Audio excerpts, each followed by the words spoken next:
Hello, everyone. Welcome to this episode of Dogman Bites. Professor Tarantula has recently forwarded the following tale, or admission. My name is Randolph Scourge, and I will be reading it to you today. This story is about a very naughty boy. Did he learn any lessons? Will he be naughty again? Was he punished? You'll find out shortly. But before we begin, I want to ask all of you to subscribe to this channel. Click the thumbs up if you like it, and ring the bell so you will know when the next story appears on this channel.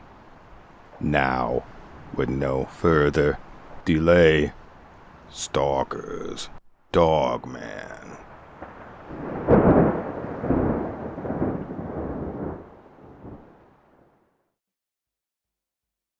I saw your website with a friend. He's not a believer in Bigfoot or Dogman, and he makes fun of pretty much everyone who says they've seen one. Other than that, he's a great guy. I got a story, though, and after all these years, I think I gotta tell someone, just to feel like a human being. I grew up in County in Michigan. When I was in high school, I had a real crush on this girl. Her name was Lori. She lived a couple of miles down the street, but it was only about a block if I cut across the back fields. It was farmland, so the fields were usually done up with beans or tulips back then. This year it was corn.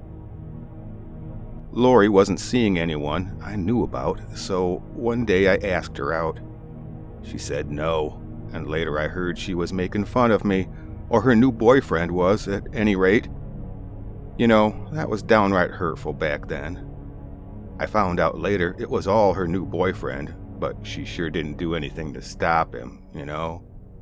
So one weekend comes and I figure I'm going to get back at her. I was pissed and wanted revenge. Yeah, I was a dumb teenager. I'd like to think I'm a little older and wiser these days. I think the whole story is a little embarrassing, but anyway, that's why I never told anyone. But it happened, and I did it. I beg forgiveness. Like I said, older and wiser now.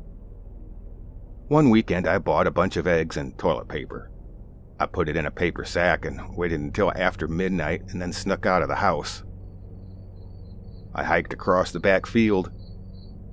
I knew where I was going, so I didn't bother with a flashlight. I was dressed for comfort in a heavy, long-sleeved flannel shirt, jeans, and the flat-soled cowboy-style boots I wore back then.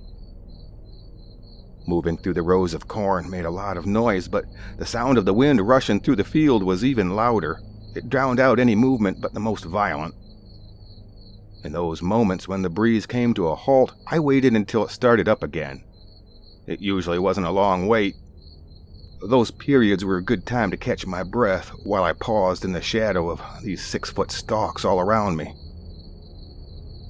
Having consumed a couple of beers before setting off on my trip of toilet paper revenge, I used one of those pauses to put down my sack of supplies and water the corn stalks.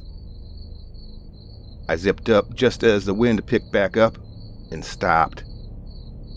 This time I didn't move while the wind blew. Instead, I froze and listened. Something had moved nearby. I distinctly heard a crunch and rustle of corn stalks. There's this distinctive rough-edged leaf that can catch on hair and fabric, making a sandpapery kind of sound that grows on the stalks. That's what I heard, and it wasn't far away. Someone else was out here. It might be a dog, I thought. But a dog wouldn't stop. It would have just charged right at me. So the second possibility was that it was Lori or someone in her family. Or maybe Lori and her boyfriend out here.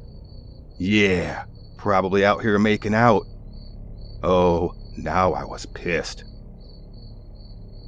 Moving very quietly, I opened the paper bag and grabbed some eggs. The wind grew quiet again. And there it was, a light crunching sound. And some other sound, like moist smacking. Kissing! My face felt hot as I creeped toward the sound. The moon was thin, and there was only enough of its light and starshine to make out varying shades of black. The space near the ground was the darkest, and I crouched as I approached, thinking about how good this was gonna feel. Then I stepped right through a row and found myself in a slightly more open space where the stalks had been flattened in a rough oval about 20 feet across. At the center was what I thought at first was Lori and her boyfriend laying on the ground, rubbing together and making out. I held my eggs ready. Then I got this smell as the breeze twitched around and my nose curled.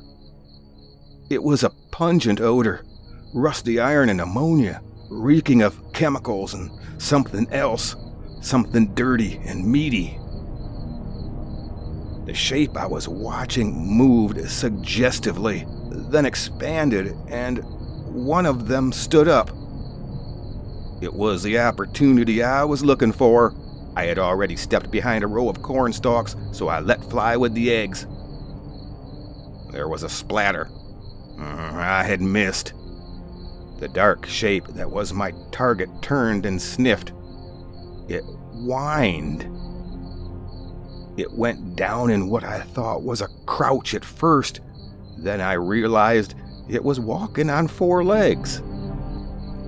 It found the broken eggs and lapped at the dirt, sniffing loudly. The other shape rose and joined it in a similar fashion. They stood on 2 feet like people, but then went to all 4 and lapped at a broken egg. Now they were back on 2 feet, looking around. The area was clear of corn, and what little light fell silhouetted their upper bodies. They growled. I trembled. What I was seeing was unreal. The realization that this wasn't Lori and her boyfriend or anyone else I knew raced through me. They weren't even human. There was no visible skin on their faces, and their heads were shaped like my aunt's Doberman. I stepped back out of reflex. My foot caught on a root bundle, and I stumbled, but caught myself brushing against the stalks. Just then, the wind died. Through the corn, I could make out those hideous shapes, and I had never felt so scared in my life. They'd heard me, of course. Of that I had no doubt, because now they froze in shapes that pointed in my direction. Thinking this might be my best time to run, I did. I bolted. Behind me, I could hear them crashing through the corn. I zigged and zagged, using the wind to camouflage my movements and running in the rows rather than through them because it was so much quieter. I came to the end of the rows, which butted up against a strip of woodland, mostly saplings and weeds. It was about 30 feet across, and the other side was bordered with an old fence. Rusty barbed wire strung between rotten fence posts ran for a short distance. It was old and broken down, and what there was pretty weak. I knew this fence well and headed for a place where the wire was missing completely. As soon as I was through, I darted to the side so my pursuers would not be drawn to the same safe segment. As I entered the neighboring field of corn, this time trying not to leave a visible trail while running, I heard a horrendous impact in the dark behind me. There was a dog-like squeal of pain and furious barking, but not a single word of intelligible speech. Part of me wanted to stop, go back, and try to get a look at them, but a smarter part whipped me onward. Down the rows I scrambled, using the first convenient break to jump to the next row, and then the next and the next, while my feet pounded forward. It started raining before I got home. I snuck in the house. I was an expert at sneaking in and out of the house back then. Took my clothes off and went to bed. Over the next few days, the whole neighborhood was in an uproar, looking for what killed Arnold dog and mutilated it in the cornfield. Some said it had been partially eaten. Arnold was a jerk.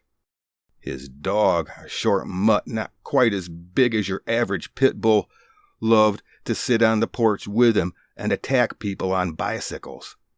Didn't care if Arnold was there or not. I'd been attacked a couple of times right in front of him, and he didn't call that dog off until it chased me down the road or was biting my leg. Consequently, I didn't give one flying poop if old Scooter got ate up by monsters. That's the story of my only attempt in my life at being a stalker. I feel terribly guilty about it, and I never did anything like that ever again in my life.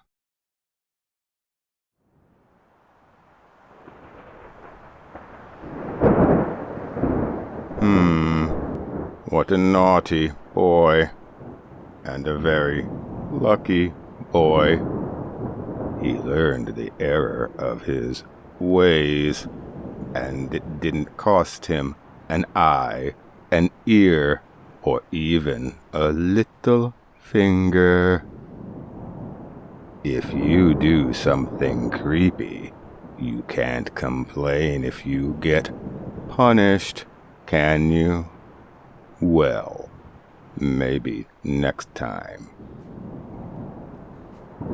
Thank you for listening. Don't forget to subscribe and like this story. Be good, everyone. Don't be naughty. Your tale may end up here on Dogman Bites.